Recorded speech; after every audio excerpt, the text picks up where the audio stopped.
நாளைக்கான வீடியோவில் என்ன நடக்குன்னு சொல்லிட்டு பார்க்கலாம். வீடியோக்குள்ளே போகிறதுக்கு முன்னாடி நம்ம சேனலை சப்ஸ்கிரைப் பண்ணிவிட்டு பக்கத்தில் இருக்க லைக் பட்டனை தட்டி விட்டுருங்க. வீடியோ வந்துட்டு நல்லாவே இருக்குது. சரி வாங்க வீடியோக்குள்ளே போகலாம். ஃபஸ்ட்டு சீனில் வந்துட்டு மாயா சீனுவை போட்டு பயங்கரமாக திட்டிகிட்டு இருக்காங்க. நீ இப்படி பண்ணுவேன் நினச்சி கூட பார்க்கவே இல்லை அப்படின்னு சொல்லிட்டு திட்டிட்டு அமைதியாகவே நிற்கிறேன், என்னை மன்னிச்சிரு மாயா, இனிமேல் நான் அப்படிலாம் பண்ண மாட்டேன் அப்படின்னு சொல்லிட்டு சீனு வந்துட்டு சாரி கேட்குறாரு. இந்த பக்கம் வந்துட்டு குமாருக்கு அடுத்து வசவு திரும்புது.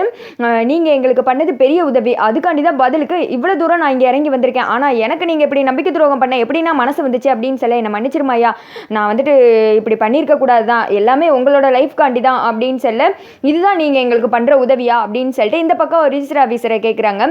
ஒரு அதிகாரியாக இருந்துட்டு இந்த மாதிரி மேரேஜுக்கு நீங்கள் சப்போர்ட் பண்ணலாமா அப்படின்னு சொல்ல, ரெண்டு ஜோடிகள் வந்துட்டு சேர்றது எங்களுக்கு ஒரு சந்தோஷம், நீங்கள் சேர்ந்து நல்லபடியாக வாழ்ந்தா அது குடும்பம் ஏற்றுக்கணும் தானே அப்படின்னு சொல்ல, அதுக்கான வழி இது கிடையாது, சரி விடுங்க, நடந்தது நடந்துருச்சு, இனிமேல் வந்துட்டு இந்த மாதிரி தப்பை யாருமே பண்ணாதீங்க அப்படின்னு சொல்லிட்டு பயங்கரமாக வந்துட்டு மாயா அட்வைஸ் பண்ணுறாங்க. ஏதோ தெரியாமல் நடந்துருச்சு விட்டுருமா அப்படின்னு சொல்லிட்டு இருக்க, நம்ம வந்துட்டு வீட்டில் சொல்லியே இதெல்லாம் பண்ணிக்கலாம் அப்படின்னு சொல்லிட்டு இதெல்லாம் ஃப்ளாஷ்பேக் யோசித்து பார்க்குறாங்க. மாயா இதான் நடந்துச்சு அப்படின்னு சொல்லிட்டு அப்புறமேட்டி குமார் வந்துட்டு அவங்க ஆளை கொட்டிக்கிட்டு சரி நாங்கள் வர்றோம், சீனு மாயா நீங்கள் பண்ண உதவிக்கு ரொம்ப தேங்க்ஸ்ப்பா, நாங்கள் எல்லோரும் வர்றோம் அப்படின்னு சொல்லிட்டு அந்த இடத்த விட்டு அப்படியே நைஸாக காலி பண்ணுறாங்க. அப்புறமேட்டி பார்த்தீங்களா நாங்கள் இங்கே சாட்சி கையெழுத்துக்கு போட மட்டும்தான் வந்தோம் அப்படின்னு சொல்லிட்டு மாயா சொல்ல, இந்த பக்கம் சிவராமன் சொல்கிறாங்க, மாயா மேலே அப்படி என்னங்க உங்களுக்கு கோவம், எப்போ பார்த்தாலும் அவளை ஏதாவது ஒன்று சொல்லி பழி போட்டுட்டே இருக்கீங்க.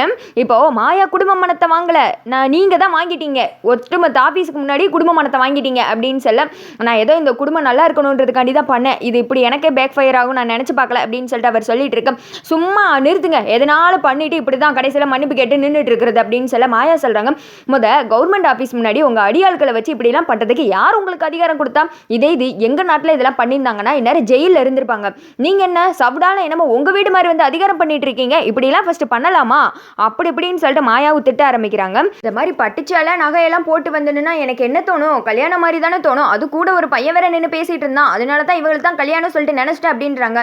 ஏன் ரிஜிஸ்டர் ஆஃபீஸ்க்கு வந்தால் கல்யாணம் மட்டும்தான் பண்ண வருவாங்களா, வேற வேலையே இருக்காதான், என் பையன் கூட தான் வந்துட்டு பட்டு வெட்டி பட்டு சட்டை போட்டிருக்கான், அப்போ அவனுக்கும் கல்யாணம்னு சொல்லிடுவீங்களா, அவனை பார்த்தாலும் இப்படி தான் பேசுவீங்களா, நல்ல ஆளு தான் நீங்கள், முதல்ல உங்கள் குடும்பத்தில் சம்மந்தம் பண்ணதான் தப்பாக போச்சு அப்படின்னு சொல்ல சாரு எல்லாருமே வந்துட்டு ஷாக் ஆயிடுறாங்க. இந்த பக்கம் சிவராமன் சொல்கிறாங்க, ஆமாங்க வட்ட வட்ட உங்களால் ஏதாவது ஒரு அவமானம், இந்த அவமானத்தை துடைக்கிறதுக்கே எனக்கு தெரிஞ்சு பல நாள் ஆகும், இதுக்கு பேசாமல் நீங்கள் வந்துட்டு எங்கள் குடும்பமான போகணும்னு கஷ்டப்படுறீங்களா, பேசாமல் இந்த குடும்பத்தில் நீங்கள் சம்மந்தமே வச்சுக்காதீங்க, நாங்களும் நிம்மதியாக இருப்போம், உங்கள் பொண்ணை கூப்பிட்டு நீங்கள் பேசாமல் உங்கள் வீட்டுக்கு போயிட்டே இருங்க, இந்த கல்யாணமே வேணான்னு தோணுதுனே அப்படின்னு சொல்ல மாயா சீனு ரொம்ப சந்தோஷப்படுறாங்க. சீனுக்கெல்லாம் ஐ அப்படின்ற மாதிரி இருக்கு.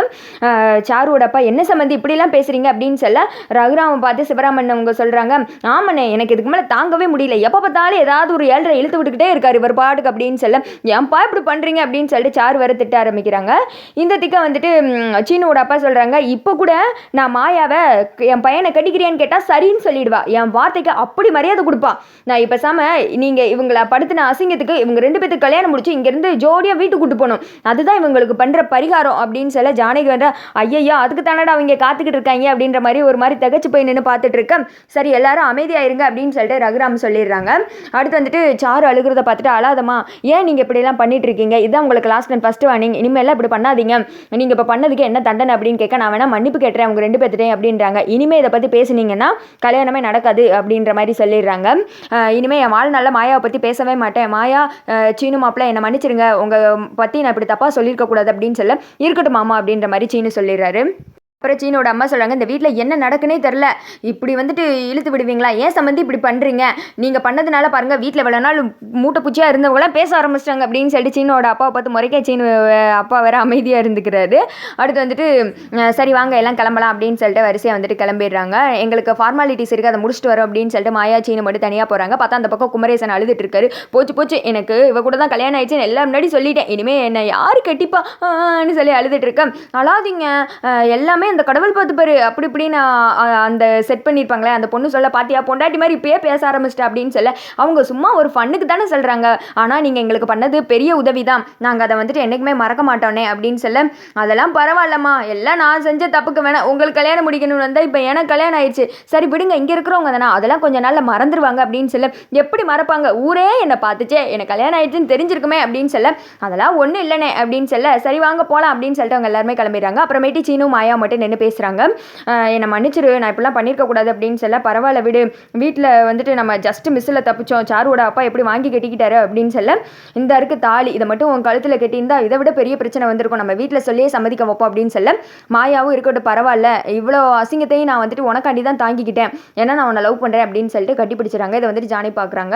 சீனு நீ இப்படி பண்ணுவேன் நான் நினச்சி கூட பார்க்கவே இல்லை அப்படின்னு சொல்லிட்டு விறுவிறுன்னு அங்கேருந்து கிளம்பிடுறாங்க. அடுத்த சீனில் ரகுராமும் ஜானகிங்களும் கோயிலுக்கு போயிருக்காங்க. இன்றைக்கி நான் ரொம்ப சந்தோஷமாக இருக்கேன், மாயா வந்துட்டு அப்படி பண்ணியிருக்க மாட்டேன்னு என் உள் மனசு சொல்லிகிட்டே இருந்துச்சு, அது மாதிரியே அவள் அப்படி பண்ணலை, மாயா மேலே இப்போ தான் எனக்கு நம்பிக்கை வந்திருக்கு அப்படின்னு சொல்லிட்டு ஃபீல் பண்ணி பேசிகிட்டு இருக்காங்க. அடுத்த சீனில் ஜானகி வந்துட்டு கோவிலில் பரிகாரம் பண்ணுறாங்க, வீட்டுக்கு நல்லது நடக்கணும் அப்படின்னு சொல்லிட்டு கையில் தீச்சட்டி ஏந்திர மாதிரிக்கு நின்றுட்டு இருக்காங்க. அதோட பார்த்தீங்கன்னா இந்த வீடியோ வந்துட்டு முடிஞ்சிருது.